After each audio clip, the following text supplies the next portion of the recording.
Hey there, everyone. I'm going to double check that we are in fact live. I know the one time I don't check, we won't be showing up. So I got to double check, make sure we are good to go. And we are.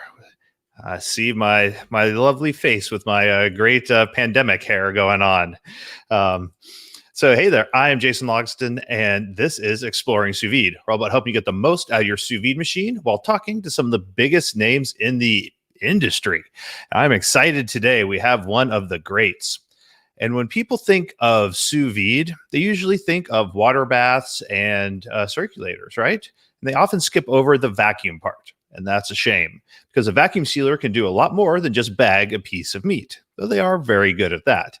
Today's guest is going to show us what else they can do. He is the head chef at PolyScience, and he's responsible for creating the vast majority of their cooking content. His background as a chef has afforded him the opportunity to be a product expert on all of their culinary tools, from both the engineering and technical aspects, but also the culinary applications. Put that together, and you have someone who is able to explain the products in great depth from multiple perspectives and package it in a way that's beautiful, inspirational, and educational. And I can't wait to learn from today's guest, Chef David Pietranczyk. Chef, welcome to Exploring Sous Vide. Thanks, buddy. You always give me such a gracious introduction. I'm not worthy, but thank you. Thank you for that. And I think that your hair is absolutely your pandemic do is absolutely lovely. How do you like mine? I know yours is looking pretty unruly too. You definitely need a haircut. Yeah, believe it or not, I rolled out of bed this way. All right.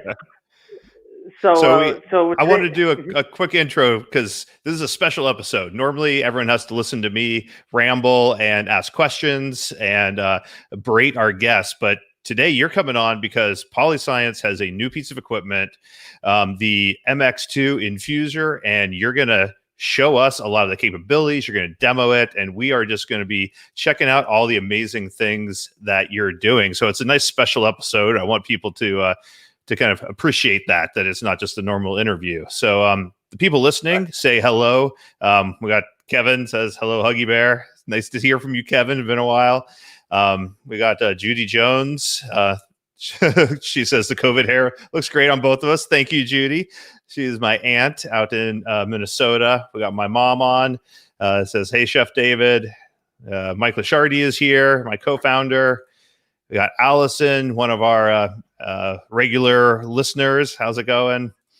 So if you're listening, say hi. If you have questions about the machine as we go through this, definitely drop them in the comments and we will cover it all. So without further ado, Dave, what do we have here? So this is the MX2 Infuser. Can you guys see this in frame? Perfect. There we go.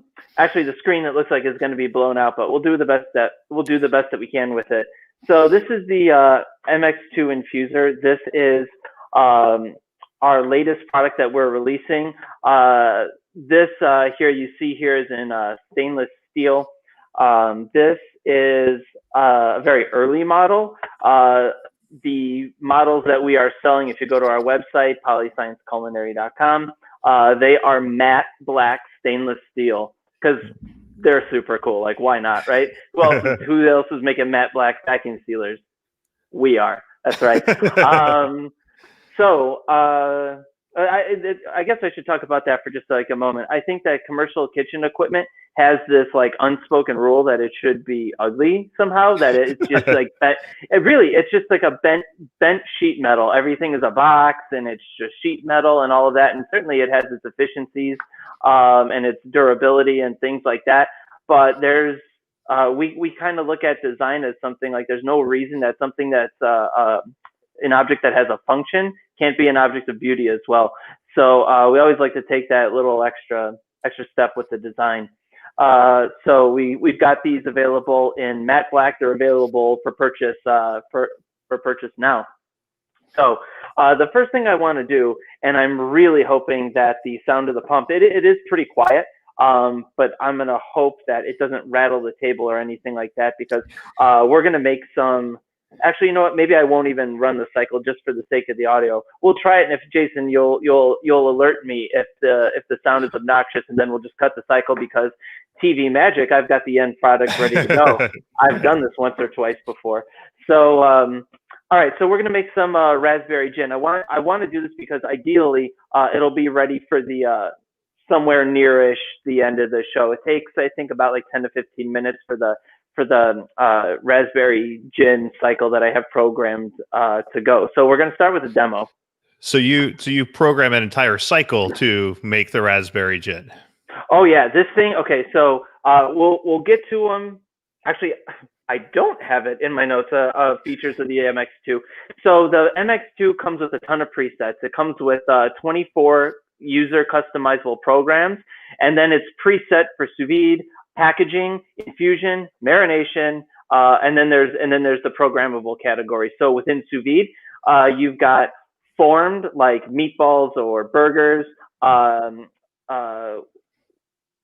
Sorry, that was in sous vide. So you've got formed fish, pork, beef, poultry, pork, vegetables, fruit, and a bunch of other ones, beverage, liquid. There's all sorts of presets in there, or like in packaging, and you say, okay, I just want to vacuum seal a duck breast. Go to poultry, hit it and go. Everything is preset. You don't need to think. This machine is so technologically advanced. It's accurate to about 2 to 3 millibars, and you can actually set it to specific millibars. And we'll talk a little bit more about that later. But it's so technologically advanced that these presets is your bread and butter when operating this machine. If you really want to take it to a different level, you can. But really, the presets are designed to meet 99% of your needs. So one of the programs that I have created is the Raspberry Gin Infusion Cycle. So we're going to do a little demo of that now, and then later, hopefully sooner than later, I'm going to make myself a raspberry Negroni variation. So, all right. So what we've got here are some raspberries that are pre-measured. And this thing is extremely deep. So it's 7 inches in depth. Oh, wow. Yeah, it's crazy deep. So we're going to take a food pan. Actually, I'm going to pull this out just for a little, since I'm working behind it. So we've got raspberries pre-measured. It's roughly a cup. We've got those pre-measured, and I've got here some gin. Now, you could use vodka. I don't really think vodka has any place in life other than just getting you drunk. Like, there's no need for vodka. There are so many wonderful spirits that have flavors and that have botanical qualities that lend themselves to play well with other flavors, that just using vodka as a blank slate, like, I don't need vodka in my life. So I went with a gin. And this is Plymouth gin. It's a very citrus forward gin, which is going to play really nice with the Aperol, the orange peel, and of course the raspberries. So this is Plymouth gin pre-measured here. What I'm going to do is I'm going to give these raspberries a little muddle. The reason you want to do that is to extend the surface area or expose as much as possible. And you don't got to go crazy. Like, you don't need to unleash your deepest, darkest fears on these things. You just want to give them a little muddle. You ain't got to go crazy. No Chef Villegas getting out his anger on his Juicy Lucy's during the conference when he was pounding those as hard as he could. Yeah, I mean, being a chef's a tough life, all right? I don't blame the man. All right, so we got the gin, and we're just going to go right into it. Like, what other vacuum sealer can you just dump liquid into? Super cool. All right, so we're going to dump this off to the side now. I'm going to put a lid on it, and this is because it's going to repeat the process multiple times, and the product could splash in the chamber. So we're just going to put a lid on it so that doesn't happen, right? Okay. Now, I'm going to come around here. Unfortunately, you guys won't be able to see this overly well because of the exposure on the screen, but we're going to go into mine. We're going to go into Infuse, and we're going to click Raspberry Gin, and it's ready to go. So it's set up now. It's giving me a summary here of what the cycle is going to do. So it's going to pulse 7 times.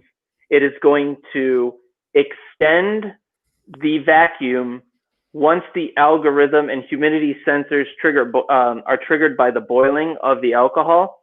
It will run continuously for another 30 seconds, and then it will hold within a few millibar for 30 seconds, and it's going to do that 7 times. So the overall cycle takes, I think, about 10 to 15 minutes.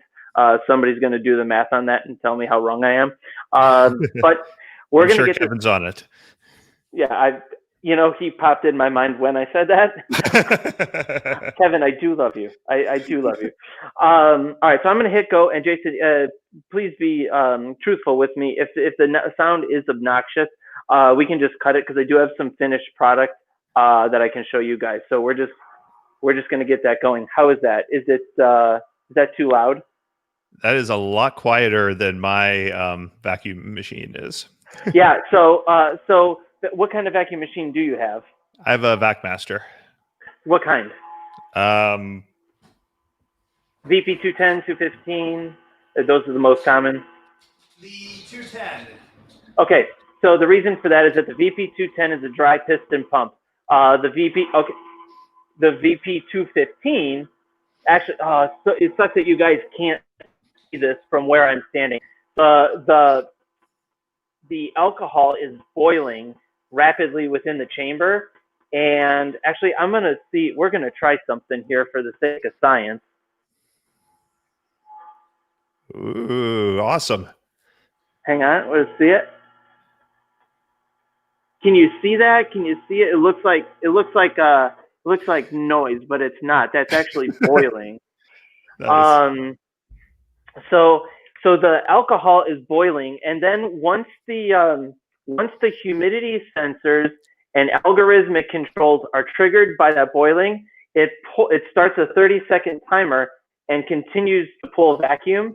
And then after that, what it's doing right now, it's holding it for 30 seconds just in stasis. Now you'll see right now it's silent.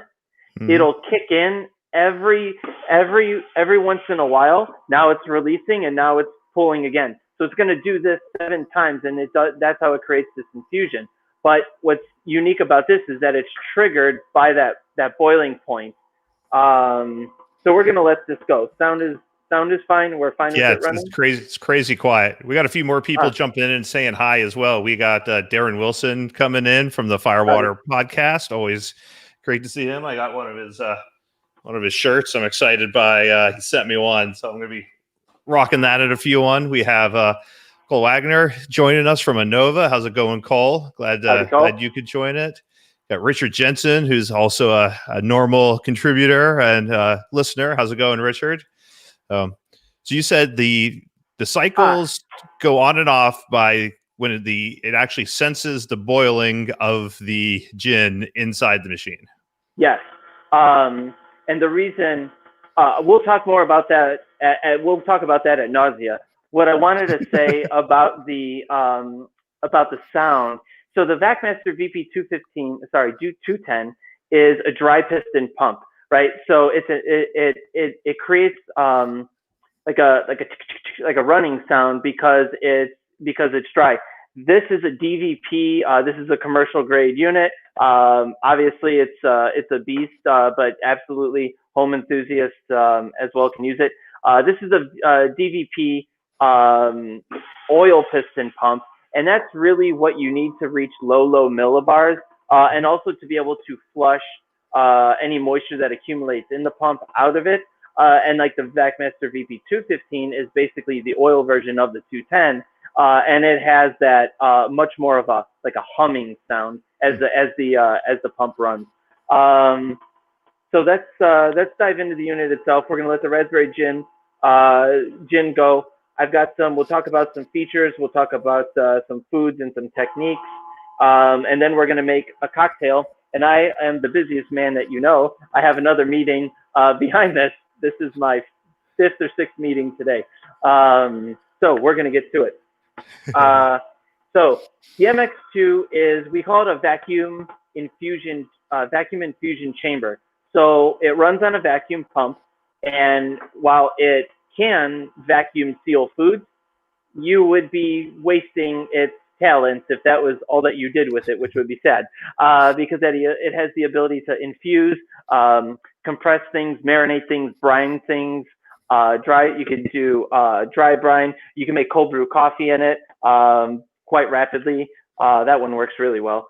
So it's akin to a vacuum sealer in the fact that it does have a chamber. You can use it to seal bags, and it is very capable with all of that. But its real party trick is its ability to sense boiling, apply an algorithm, and then basically run infusion cycles based on that information.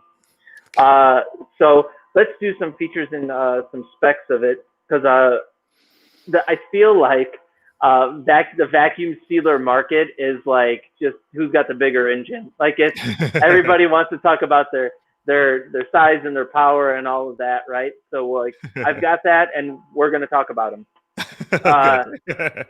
So it's the smallest machine on the market that we've seen. It's smaller than all of the VacMaster chamber machines, all of that.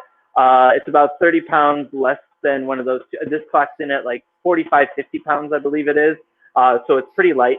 The chamber depth is 7 inches. It's extremely deep. It'll hold a 2.5 gallon bag. And we have we don't have them. I have some flat bottom vacuum bags. And if you have not used a flat bottom vacuum bag, you have not lived, because flat bottom vacuum bags are awesome. You know, you try to fold the edges over so that you don't get anything in the seal area, or you put it in something so it doesn't fall over when you're trying to put liquids in. Flat bottom vacuum bags are the future. They're awesome. You need to come up with a catchier name for that. That's easier to see. Flat bottom girls. Make the world go round. Darren has a question for you. Darren, I probably have an answer. He was wondering if you could point us to any websites or other source that shows vacuum sealers increasing the penetration of marinades. That hasn't seen that it's proven that it doesn't. And he was curious if there's resources that you can point to for the science of penetrating marinades. I will do a video on it soon enough. How's that for an answer? So I don't have like a document or something like that like ready to go about that, or something to point to.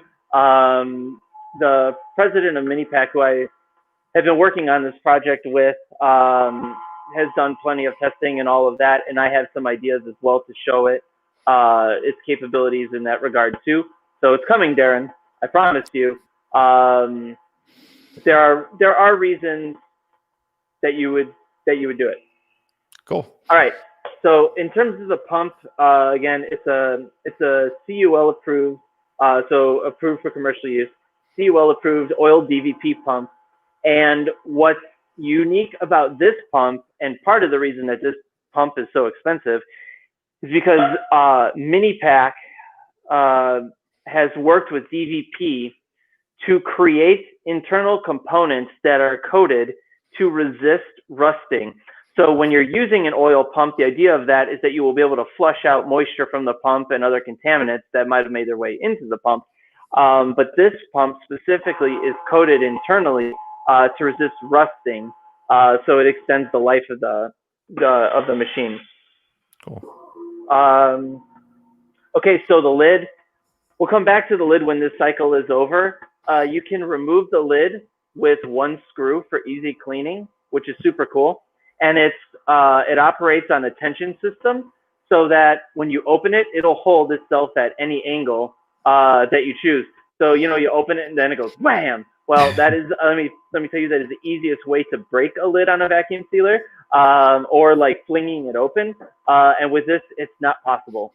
So kudos to them. This was designed in Italy at Minipack's headquarters, and they did a really excellent job with the lid. It's really quite beautiful. Nice. The seal bar, once we can get into there, I'll pull that out for you guys. But the seal bar is disposable. When you're done with it, you throw it out. If you burn through your tape, your wire, throw it out. It's a plug and play seal bar. So if you ever need new tape, new wire, you ain't got to screw around with it. You just drop a new one in and you're done. There's no wires or screws or anything to remove it. You simply just lift it out and then put the new one in. No tools. The liquid pan is 7 inches in depth. Now, it also comes with this. So it comes with, if you guys can see this, this is a liquid tray. So it's both a flat deck. So this extends the surface so your bag rests on here. And then when you insert it into the chamber like that, your bags go in at this angle. So it comes standard with that. What else? The display is a full color TFT display. So it's a touch screen. And it has these multiple pressure and humidity sensors with this algorithmic control that enable it to do all the things that it does. So some people just joined us. So it's got 24 user settable programs that you can put in the mine category. It comes preset for sous vide, packaging. It has soft air return already programmed in. So let's say you're doing, you select the fish cycle or the formed food cycle on packaging. It will pull down to 20 some millibar, whatever it is. I don't recall the exact number, but it'll pull down enough so that it will conform to the shape of the product without crushing it. And then when the air returns, it will do it in slow, steady increments so that it doesn't smash the product as well. And that's all preset in there. You don't have to program it. You don't have to figure out how much stuff there do I need, what millibar, 28, 22, 30, 40. It's all done. It's all done in there. I remember that from the Crea class, trying to adjust the machines that they had there every single time for whatever product you're doing. Yeah. There's a lot of work and a lot to try to remember all the millibar settings and the evacuation times and everything. Yeah. And if you don't like any of the presets that are in here and you want to tweak them, absolutely fine. And it's interesting that you had mentioned, here we go. We're done with our infusion cycle. So it's funny that you had mentioned the Crea course and the vacuum settings. So the sous vide settings that are in here, you know that if you pull a vacuum on a product that's too warm, it'll disrupt the cellular structure. The product will end up dry and basically like cottony and mealy, right? Yep. So the sous vide settings that are in here are designed to pull a deeper vacuum than, let's say, the packaging settings. However, when they also utilize that algorithmic control, so they say, hey, I sense boiling, I'm going to pull as far as I can, but I'm going to cut the vacuum to protect the structural integrity of the product, which I think is pretty damn cool. Yeah, that's awesome. So things that you can do with it, compression to enhance color, texture, cold infusion of alcohol. What's your favorite compressed fruit?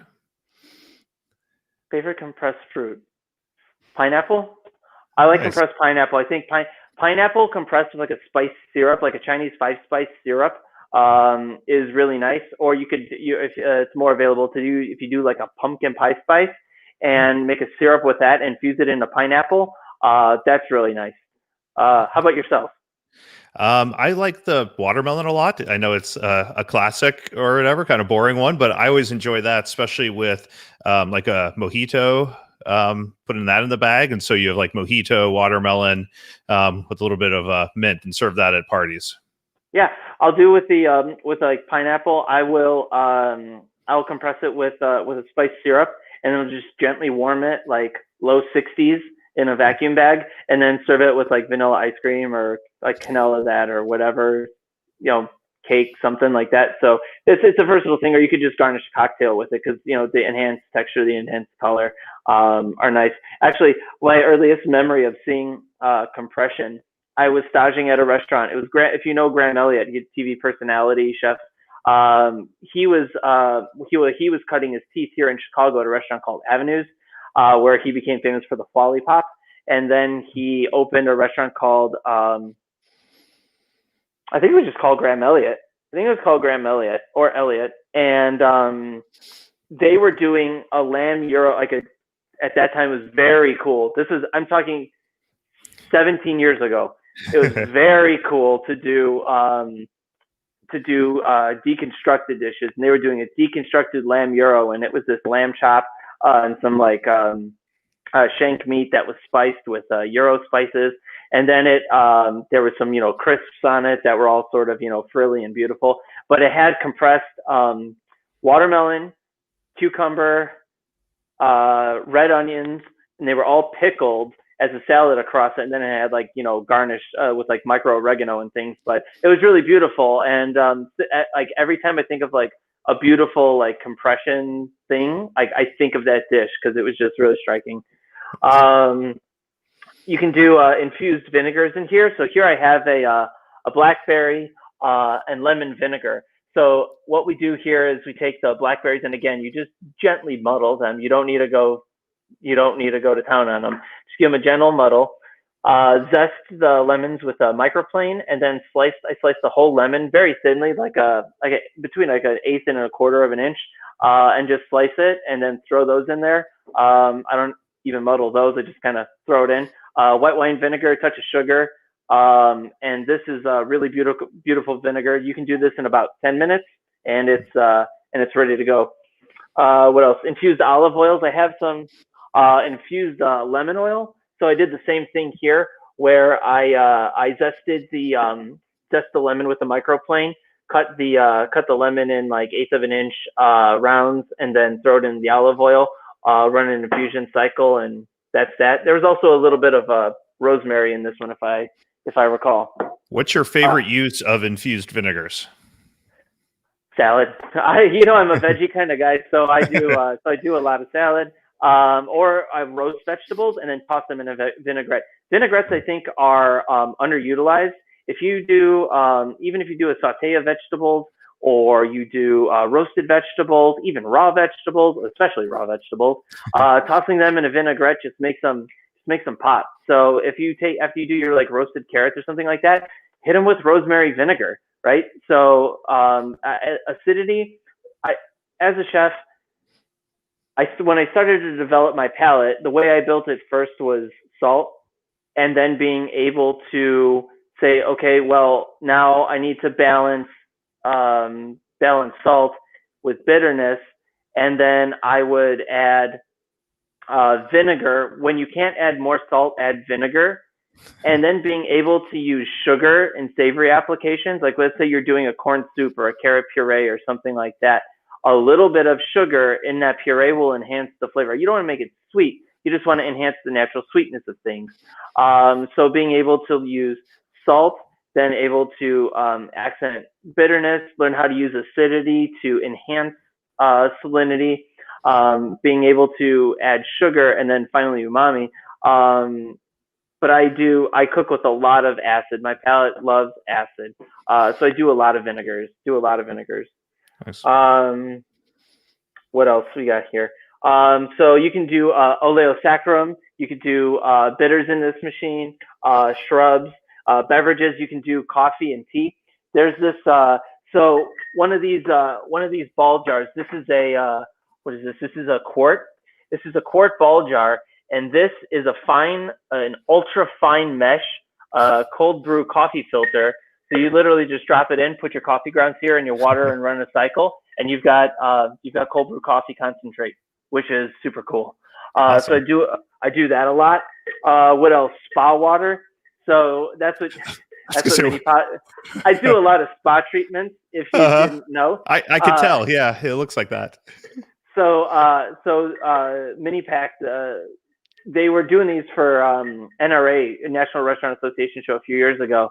And I kind of was, scoffing at it. And then I made a few of my own, and I was like, wow, this is really nice.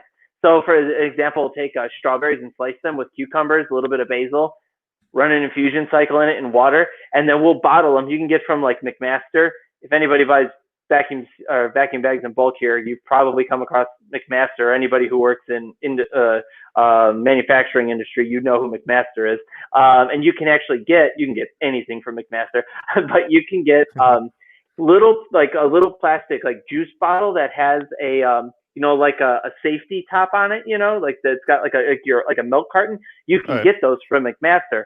So a couple years ago, for another engagement that we did, we made all sorts of infused waters where we ran these cycles, and after the cycle, the fruit's completely dead. It's given up everything. It's given up all of its flavor, all of its color, all of its, anything that made it good is now in the water. So we strain all that off and pass it through a fine strainer, so it's very, very clear. and then we'll put fresh ingredients, a fresh strawberry, a fresh slice of cucumber, things like that, a fresh basil leaf in the water, so that the person who's consuming it, they'll visually, which one do I want? They'll be able to, see it. So we do those a lot. Those are really, really nice. What else we do here? Come on.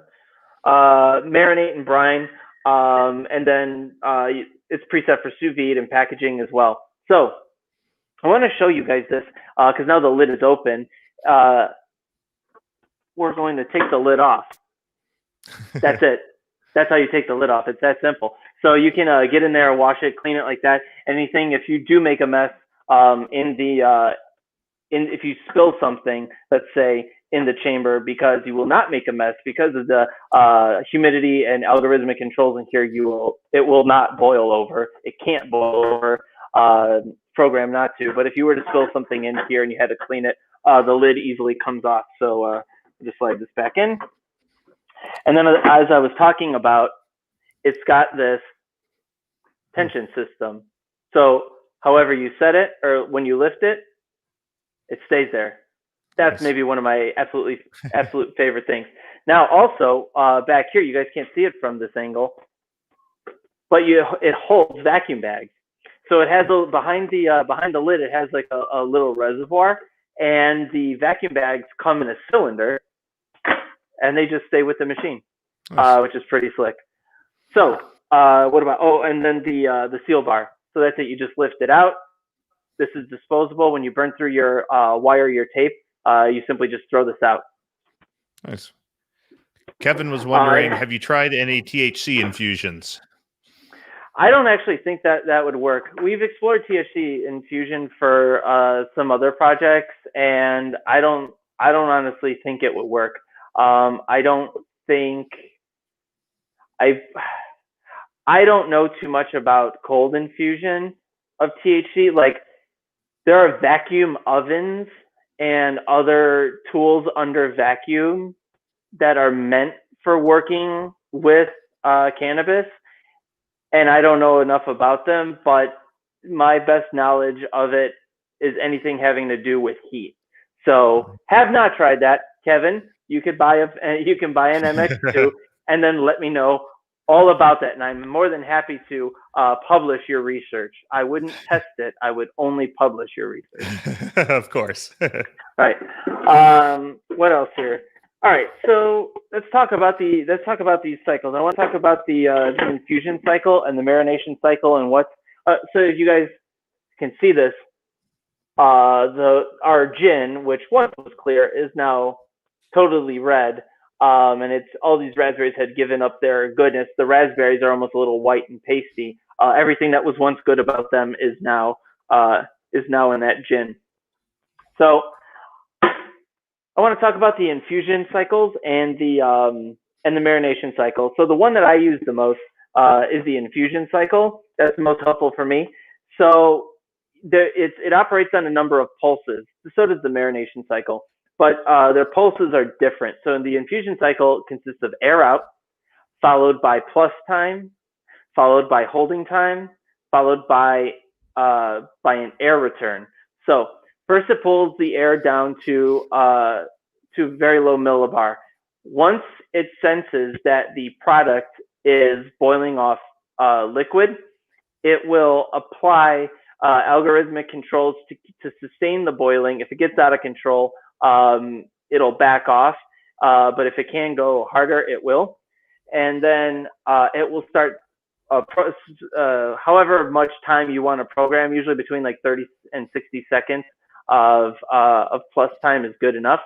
It'll start that once it sees that boiling.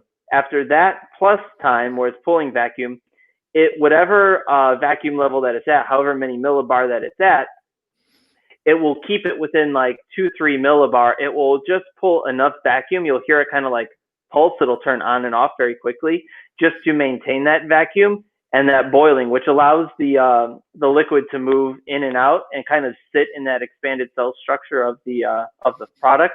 And then the air return happens at 95%. So it's almost a full air return. The air return happens at 14.9 pounds of pressure per square inch.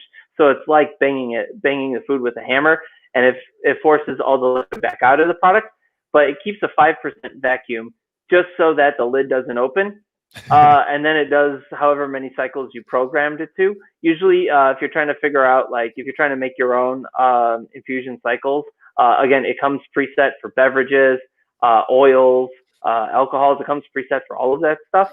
But if you want to get it fancy and, you know, start doing stuff on your own, start experimenting, you can do that. So then it'll do those cycles and then the air return. So air out, plus time, hold time, and then air return, and as many pulses as you had set.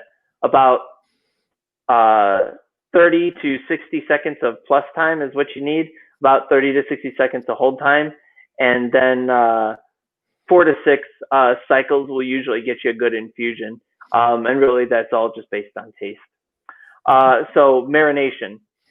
So with the marination cycle, it's a little bit different. It doesn't apply the plus time. The reason it doesn't apply the plus time is because boiling proteins under vacuum is the opposite of what you would want to do. So it will pull vacuum on just until it detects that boiling. It'll back off slightly, and then it will hold that product under vacuum without continuing the boiling. It'll just hold it right at the cusp of that millibar, and then it'll return 14.9 pounds of pressure, and it'll work the muscle and tenderize it that way. So depending on what it is, fish, something like pork belly, something like a roast, which is actually interesting. You can fit a standing rib roast in here. It's pretty impressive. So depending on like the size and the density of the food, you'll need more cycles. We've also found that fatty foods take the brines and marinades under vacuum a lot faster than leaner foods. So that's marination, and that's it. So that's those cycles. Can't really show you much because the screen is blown out on the exposure, but I am happy to make a beverage and answer questions. So unless you've got any that you've thought of instantly, why don't we make a beverage? Kevin wants to know, are you marketing this to mixologists, or who is your target audience?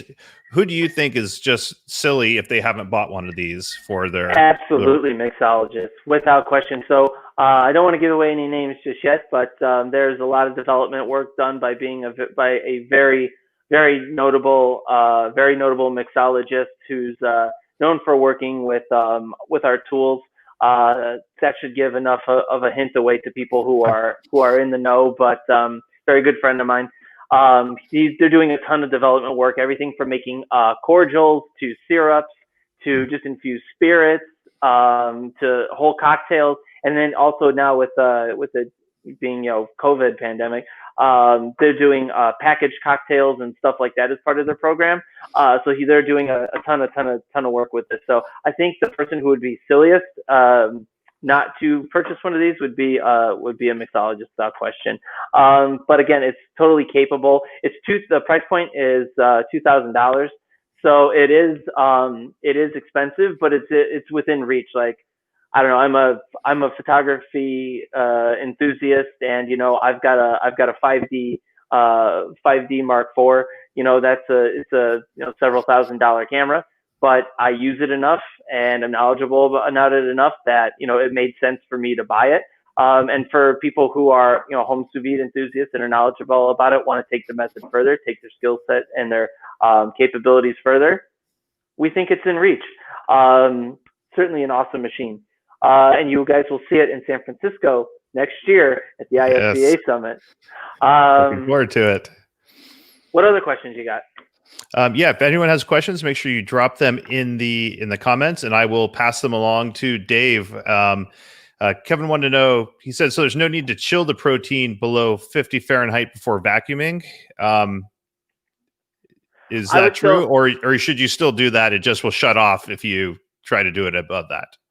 Exactly. It's absolutely still recommended because the colder that you have your product, the deeper the vacuum will go because it will stop vacuuming when it detects that boiling point. So to get enough air removal from the chamber, you want to have it as most everything should be here in as cold as possible. The exception is when you're doing infusion because you want boiling. When you're doing things like marination or vacuum packaging foods for storage or sous vide, you don't want boiling. In the case of infusion, that's how it infuses, is that it's able to sustain the boiling point. So it's able to detect, sustain, and without overdoing it, the boiling point of that liquid.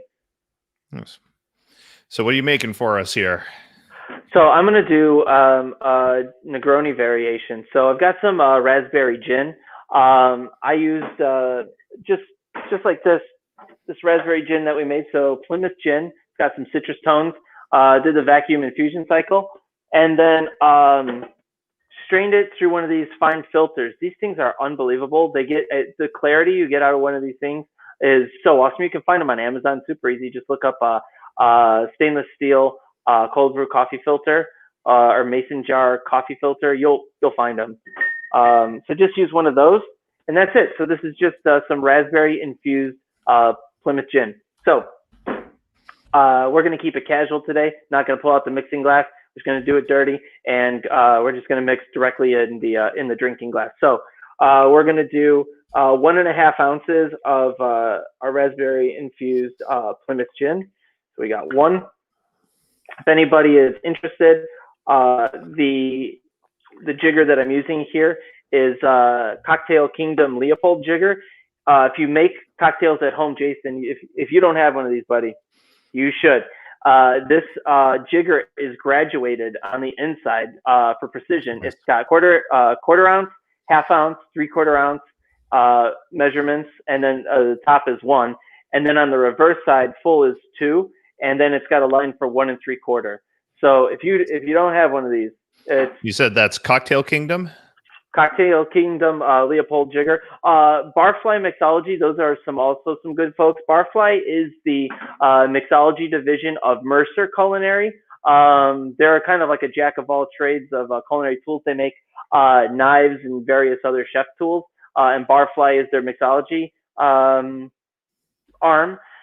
Their stuff is really nice as well, but Cocktail Kingdom is just everything is just a little bit nicer. Everything is a little bit more heft to it, a little bit more polished. And if you fancy, you got to go Cocktail Kingdom. And my buddy Tim at JB Prince, who's probably not watching this, but my buddy Tim at JB Prince, they carry a bunch of the Cocktail Kingdom tools. And when I go there and I visit and I go on my shopping spree when I'm in New York, I pick stuff up, and this happened to be one of those tools. So, nice. So Negroni, for those of you who don't know, usual suspects are gin, vermouth, and Campari in equal proportions. I really like adding a little bit more kick in the pants, so I up the gin. I also think the raspberry takes the edge off of the gin, and I really want the raspberry flavor to come through. So I upped it to 1.5 ounces. Now, like I said, this is a variation of a Negroni. This isn't a traditional Negroni. I'm using Lillet Blanc, which is a fortified white wine. So it's similar to a vermouth. I don't know if you would classify it as vermouth. I think they just refer to it as a fortified white wine. So I'm going to use this in place of my vermouth. So I'm going to do 1 ounce of Lillet Blanc. Okay, so we'll do 1 ounce there. And then for our bitter component, I'm going to use Aperol. So I really developed a love for Aperol when I was in Milan, Italy. You can drink an Aperol spritz anywhere you go, whether you're on the subway, whether you're just walking down the street. There is an Aperol cart. There are people with just like I'm telling you, like a Paletta man, or there are carts with Aperol spritz just walking up and down the street. Like they are everywhere over there. And I drank a ton of Aperol spritz while I was in Milan, and I absolutely love the stuff. So people who say like, I don't like Negronis, they're better, or I don't like gin, this is your perfect Negroni. The Plymouth gin has a ton of citrusy notes. It doesn't taste like hairspray. It doesn't taste just like straight juniper. It tastes very much of lemon and citrus. And plus, this one is infused with raspberry, so all of that just comes to the forefront. And then Aperol is nowhere near on the spectrum to Campari in terms of bitterness. I forget what Campari is distilled from, but Aperol, I believe, is made from oranges. I think you can quote me on that. Aperol is much less bitter. So we're going to go in with an ounce of that. And then I happen to like, and this is not typical of a Negroni, but when do I ever play by the rules? I do like just 2 dashes of Peychaud's bitters in there, just a light 2 dashes. I think that it sort of enhances the raspberry flavor. So if you give me just a moment, I'm going to step off camera and grab myself my cocktail ice here and get it into the glass. Happy to field questions or snide remarks from Kevin. Kevin wants to know what your favorite Robert De Niro movie is. Let me think about that. Robert De Niro. Robert De Niro. Meet the Parents? Right? Like, I want to go with Meet the Parents on that one. Nice. A bold, unusual choice for all of De Niro's movies. I like him when he plays funny roles. All right, so we're gonna go in here with some ice now. Normally I would do this over. I do make cocktail ice. I use cocktail chemistry. You can see it on Cocktail Chemistry, Educated Barfly. There's a guy named Jeremy Sears who has a great video on making clear cocktail ice at home, and absolutely do that. People are like, it's very cool right now to say, oh, I got big ice cubes. It's not about a big ice cube. What you want is a slowly frozen ice cube. It can be whatever size it want. It could be a 1/4-inch draft cube. It could be a 2x2 cube. But what's important is that it's slowly frozen so that the air and minerals precipitate out, the trapped air and the minerals precipitate out, and then the ice melts very, very, very slowly, and you don't end up needing to consume your drink to avoid diluting it. Unless you're just a fast drinker, then God bless you. But normally I would use that to stir it. But all I got here is just some store-bought ice. So we're gonna go in Travesty. with that. You know, I actually prefer that to just the ice out of my freezer because it's got less trapped air and minerals in it. So I'm gonna go with that. Now, when I stir it, because I'm that guy. If you haven't already noticed, I take the temperature of my drinks. If I get to do this because it's my drink. If you read through Liquid Intelligence about chilling and dilution, if you chill to the same temperature, you'll get the same amount of chilling equals dilution, and dilution equals chilling. There's not one without the other. So I chill it to -1 Celsius, sorry, and we're there. So gonna give it a little bit of orange peel. I don't want to go too crazy because I don't want it to be citrus. I already got the citrusy gin in there. But then I just do a wipe around the glass, around the bottom and the top. The reason for that is that when the orange oil gets on your hands, it'll influence the aroma as well. I've already expressed it over the glass, so I'm going to go ahead and drop my peel in, and that's it. Awesome. Yeah. Every interview we do has to either start or end with a cocktail of some kind. Most great conversations do, don't they? Yes. What else? What else can I answer for you? Any questions about MX2? I mean, we've gone over all the features. Again, it's $2,000. They're shipping in matte black. This is an early model that I have here. So they're matte black, stainless steel. It's quite thick, actually. It's just over 1/8 of an inch thick. It's some heavy duty stainless steel, let me tell you. Because I've taken the panels off before, and it's no joke. The inside pan depth is 7 inches. It's completely stainless steel within as well. What else about it? It's got the bag retention area behind it. How do you categorize, since you do a lot of sous vide cooking as well. The difference in flavor between a sous vide infusion and a vacuum infusion. So vacuum infusion is totally cold. When we're infusing under vacuum, the idea is that I want to keep the product raw to retain as many bright notes as humanly possible, right? That's the goal. Sous vide infusion, even though you can do it at low temperatures for a sustained amount of times, you end up losing something to temperature. Not that that's always a bad thing. So as an example, let's say in terms of a raspberry gin. This is a very bright raspberry flavor. I might want to serve this in the spring. If I'm doing a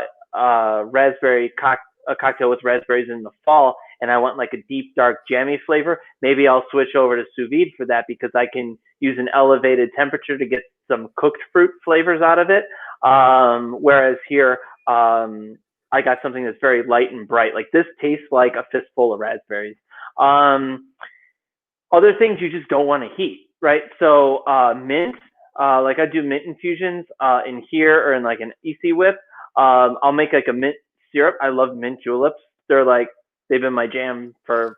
I did a trip to Kentucky last 4th of July, and since then, like one of my go-to rippers is a mint julep, and I'll do an infusion like this because rather than muddling it, where you kind of get those kind of like vegetal tones out of it after you beat the hell out of the mint, you keep it nice and light and bright. And here, if I were to do a mint infusion sous vide, again, you get those similar vegetal flavors to just muddling it. So yeah, whether you want to retain bright, fresh flavors or go with something a little bit more on the, like a cooked flavor, that's kind of how I would split the difference. Nice. And I think Kevin missed at the beginning. He asked about, can you decrease the amount of time needed to make cold brew coffee? Can you give him your process again really quick? Yeah, so you just use the vacuum infusion cycle. I think it takes I think that one runs 15 minutes. Hold on, I can tell you. Give me a second. Let's go into mine, beverages, cold brew. It doesn't give me a summary here of the process. I don't remember how many cycles it runs, but it does it in like 10-15 minutes. So it uses that sustained boiling point to extract the flavors from the coffee rather than like just letting it sit and infuse over time at room temperature. What's the most unusual infusion you've made with the machine so far? Well, I haven't tried the THC infusion that Kevin had mentioned before. I don't think anything. I think mint is probably the oddest thing because people don't. Mint, I feel like, is underappreciated. Or like I said, my spa water, because I find that out of the scope of what people normally think of. But really, just infused water is nice. I'm telling you, throw a couple lemons, oranges, and a few raspberries. There is a cycle in here for spa water.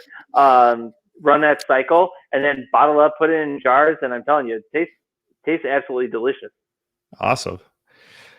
Well, I think that's all the questions for now. I know you have your 30th meeting of the day coming up shortly, so I won't hold you needlessly. So you could have a little 5-minute break in between. Well, thank you for having me again. And actually, we've got another one of these coming up soon. We'll keep the subject top secret for now, but there is something else. There is something else that we're going to do that we're releasing pretty soon, and we're super excited for. So we'll be doing another one of these. Shortly. Yeah, looking forward to it. I always have a great time chatting with you and seeing all your fun toys. Yeah, dude, it's fun, but to a point, it gets busy. Let me tell you. But I mean, hey, I'll sleep when I'm dead, right? Anyways, right. Cheers, buddy. Thank you for having me. Thank you to everybody who was watching. If you got any questions, you can hit us up on Instagram. Make sure you subscribe and like and follow on all of our channels. We got YouTube. You can look us up there. Instagram, Facebook. We're putting out a lot of content to Facebook, YouTube, Instagram, and our newsletter, our blog. Go to polyscienceculinary.com. Check out the blog. Make sure you're signed up for the newsletter. Hopefully, I think it may even launch tomorrow. If you sign up for our newsletter, you'll be getting all sorts of content about infusion, marination, brining, compression with the MX2. Sometime next week, those newsletters will be going out. So if you want to know more, make sure you're subscribed up to that. And yeah, that's what I got. One final question for you. Judy Jones is on, and she recently got the smoking gun. So what is something that she needs to definitely use the smoking gun on? Oh, we can talk smoking gun for days, Jason. One day we should just work through the whole PolyScience catalog if you deem so. We should just go through all. I believe we have a meeting to discuss that, don't we? In our calendars. That's right. We will be talking about that. So more to come. But to answer the question directly, a smoked potato salad, awesome. Smoked guacamole, awesome. We do smoke guac. You could smoke it when it's made whole. Just put it in a pan, increase the surface area, put it in like a brownie pan or a cake pan, spread it thin, put plastic wrap, or you don't want to use tin foil because it'll leak out through the cracks in the foil, or like the bumps in the foil. But cover it tightly with plastic wrap, and then hit that about five times. Let it sit for 10 minutes each time, so a total of 50 minutes of smoke. And let me tell you, that is awesome. Put a little cotija cheese on it, dude. It's the best. We do that at like every demo where we travel. We're demoing the smoking gun. We always do smoke guac. It's a real crowd pleaser. I have to say, on the cocktail side, please stay away from bourbon. If I have to hear one more smoked bourbon drink, I'm gonna go nuts. There's so many more cocktails that enjoy or benefit from smoke. Cognac is one. Rum. We did the smoked daiquiri, right? Rum's a great one. Cognac. A smoked margarita. If you've never had mezcal, oh my God, please do. It's a spirit distilled from agave that is roasted, and it has smoky flavors. It originates from Oaxaca. And if you want to get really funky fresh, make a Mai Tai. If anybody was in my lunch session from the ISVA, you've got my Mai Tai recipe. It's not my Mai Tai recipe. Well, that one was with the toasted coconut. But take that base recipe and then split the rum, like Plantation 5, like a lightly aged blended rum, like a 5-year rum, and with reposado tequila, so 1 ounce each, and then hit that with smoke and make a Mai Tai. Excellent. So I'm sure that over answers the question, but since you asked, yeah, it's perfect. Awesome. Would you expect anything less from me? No, that's kind of what I was expecting. I figured I'd ask for what the one that she needs to do, and then I would get a nice list of all of them. So I appreciate that. I try stick to there. Even a smoked Boulevardier, which is a variation of a Negroni, and in place of the gin, you use bourbon, and a smoked Boulevardier. So we'll do. You could actually do it in here. You could also do it sous vide. Infuse the Campari with cocoa nibs, which is awesome, and then smoke the whole drink. So it's bourbon. Use like Cochi Americano, like a sweet red vermouth, and then the cocoa nib infused Campari. So you've got like chocolate and bourbon and bitterness. Excellent, absolutely excellent. Well, Chef, I appreciate you coming on and sharing all of your expertise. It's always a joy. Thank you, man. Thanks for having me. Thanks for everybody for watching and the questions and all of that. I will see you on the interwebs, I'm sure. Awesome. This has been Exploring Sous Vide, all about helping you get the most out of your sous vide machine or your vacuum sealer by talking to some of the biggest names in the industry. Till next time, I'm Jason Logston.